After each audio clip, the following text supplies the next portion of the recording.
I actually have a paying job today.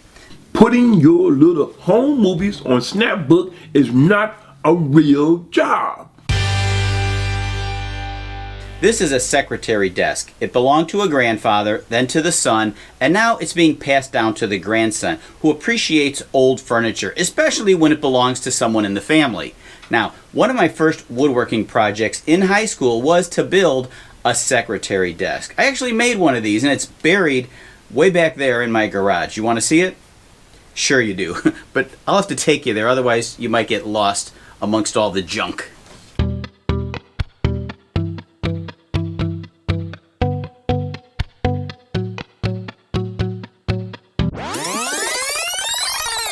This is in need of what I call a loving restoration. I don't want to strip it down and remove all the character, the patina.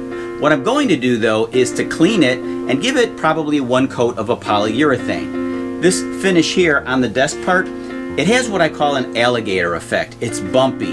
It may have been facing the sun. I'm not really sure, but I'm going to see if I can fix that with some techniques that you're going to learn along the way. It also needs some minor repairs. Oh, look at this. Would you look at this? I mean, just get a look at that. Would you look at this? Look at this, look at that. So when this thing is finished, it's going to look like it did when it was new. Hopefully.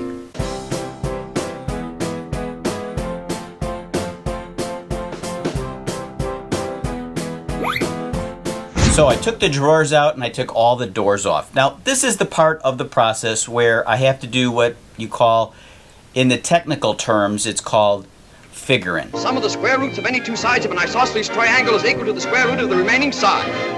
I gotta figure out what I'm gonna do now, because these drawers, now that I get a close look at them under the light, they also have this alligator effect. It's hard to explain, but it's kind of rough.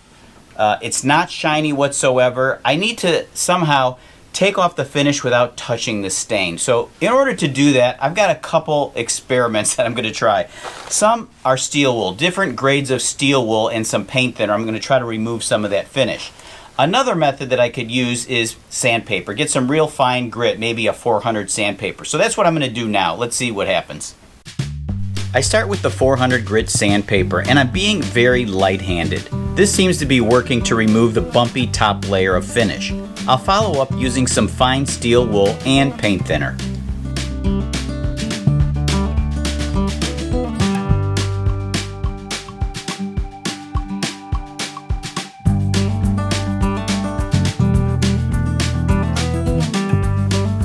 Once clean and dry, I can apply a dark walnut stain and then let it dry for a couple days.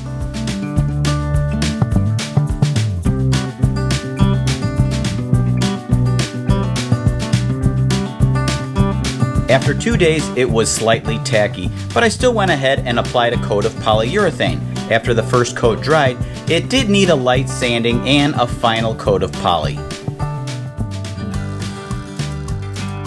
For the lid, I started to lightly sand with 320 grit on an orbital sander, followed by some hand sanding with 400 grit in the direction of the grain. After cleaning and staining, it looked really good. A couple coats of poly, like I did on the drawers, and this is gonna look great. On the top of the cabinet, these screws were bothering me. Why didn't the manufacturer countersink the holes before putting in the flathead screws? I'll take care of that.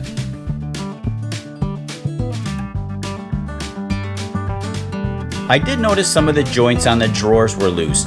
I tapped them apart, glue them, and then clamp them to dry.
I end today's video in the same place it started. I took a nice cabinet and made it into a much nicer cabinet.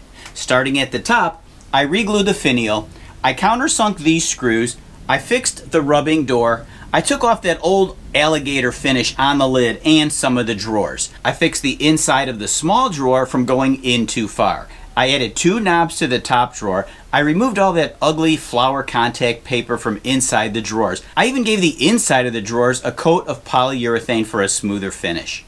I re-glued some of the loose drawer joints. I cleaned up and lubed all of the hinges. I refinished the 2 support feet so they better match the rest of the cabinet. I patched a missing piece of wood at the base.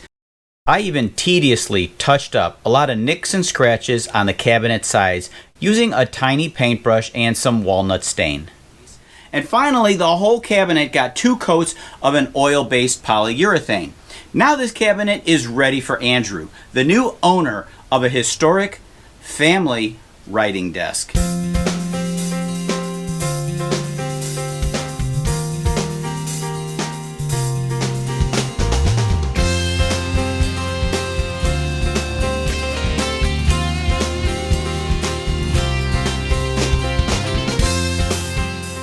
I'm Tom, and thanks for watching Alley Pig.